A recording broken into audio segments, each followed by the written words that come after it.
Hi, and welcome to this quick tutorial on updating your QR order and pay settings. Firstly, you can select from your chosen service types with Eat-in and Takeaway. Simply select the relevant options you wish to have enabled for your customers.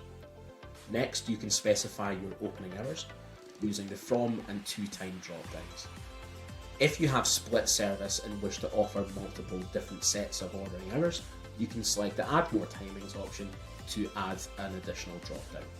This can be applied as many times as required to make sure that all the available service hours are in place. If you wish to delete one of these rows, you can simply click the X icon. You can add any additional notes that be visible to customers when ordering also. Next, if you're offering eat-in services, you can allow the customer to enter how many guests they are ordering for. This is off by default, but you can turn this on if required. You can also download a PNG file of your QR code if you wish to print this and place this on your tables. You can also select the QR layout settings section where you can specify the layout of your menu items when customers are ordering via QR codes. These items can be laid out either line by line or in grid format and with or without images.